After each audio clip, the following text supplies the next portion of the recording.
सुहेल वड़ैच ने खामोशी तोड़ दी है और आज उनका भी रद्द अमल आ गया है। और उनका भी रद्द अमल उसी तरह है जिस तरह DGISPR ने उनके कालम के 2 रोज़ या 3 रोज़ के बाद जो है वो इसका जवाब दिया और उसकी तरदीद की, उसी तरह से सुहेल वड़ैच भी जो है वो काफ़ी देर सोचने समझने और कई घंटे उन्हें लग गए और कई घंटों के बाद जो है वो उन्होंने भी आज इस बात का जवाब दे दिया है। और उन्होंने सबसे पहले ये कहा कि फ़ौज के तर्जमान जो हैं उनको शायद इल्म ही नहीं है कि मेरे कालम में क्या लिखा हुआ था, उन्होंने मेरे कालम को शायद पढ़ा ही नहीं है और जो वो बात कर रही हैं उसका मेरे कालम में कोई जिक्र नहीं है। सुहेल वड़ैच कहती है ना तो मैंने कोई 9 मई माफ़ी की बात की है, ना मैंने कोई इंटरव्यू जो है वो फील्ड मार्शल आर्मी चीफ के साथ जो है वो जोड़ा है, मेरा कालम अभी भी मौजूद है और उसको पढ़ा नहीं है उन्होंने। ये सुहेल वड़ैच जो हैं वो DGISPR की तरदीद की थी, उस पर जवाब दे रहे हैं। सुहेल वड़ैच के खिलाफ जो है वो PK के तहत कार्रवाई होनी चाहिए, ये बार बार लोग कह रहे हैं, लेकिन सुहेल वड़ैच जो हैं वो अब आहिस्ता आहिस्ता डरते डरते सहमे सहमे उन्होंने जवाब दे ही दिया है।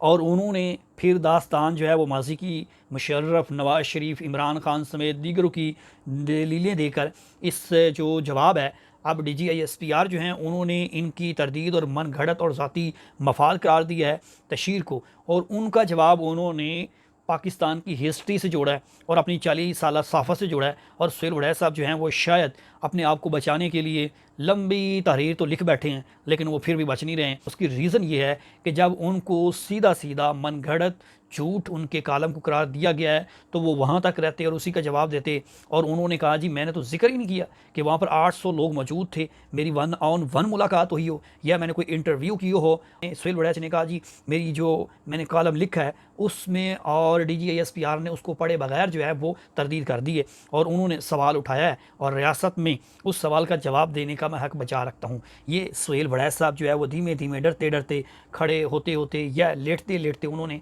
बिल आखिर लिख तो दिया है, लेकिन इसमें अभी तक भी लोग सुहेल वड़ैच पर शदीद तनकीद कर रहे हैं। और उन्हें जो है वो सुहेल वड़ैच को इसलिए तनकीद कर रहे हैं, पाकिस्तान तहरीक इंसाफ वाले भी और नून लीग वाले दोनों जो है वो तनकीद कर रहे हैं। और सुहेल वड़ैच साहब जो हैं उनका कालम जो है और उनके अदारे के मुतल्लिक भी जो बातें हुई हैं उसके बाद अब लगता ये है कि सुहेल वड़ैच को मज़ीद मुश्किलात का सामना है और उनके खिलाफ ऑलरेडी जो नेशनल साइबर क्राइम है उसमें एप्लीकेशन दर्ज हो चुकी है। सुहेल वड़ैच जो है वो गिरफ्तार भी हो सकते हैं, सुहेल वड़ैच के खिलाफ कार्रवाई भी हो सकता है उस एप्लीकेशन को नेशनल साइबर क्राइम जो है वो आगे ना लेकर चले। लेकिन एप्लीकेशन जो है मशकूर हुसैन नामी जो शहरी है उन्होंने अपने वकील के ज़रिए जो है वो एप्लीकेशन दी थी और नेशनल साइबर क्राइम ने अभी तक ना तो उस पर कोई नोटिस जारी किया है और ना ही उसको अभी देखा है। अगर नेशनल साइबर क्राइम को कोई आर्डर मिलता है तो उस पर कार्रवाई हो सकती है, नहीं मिलता तो वो बिल्कुल रुक जाएगा। सुहेल वड़ैच साहब जो हैं उन्होंने कोई ना कोई खामोशी तोड़ कर उसको कहीं ना कहीं कवर करने की कोशिश की है जो कि कवर नहीं हो सका।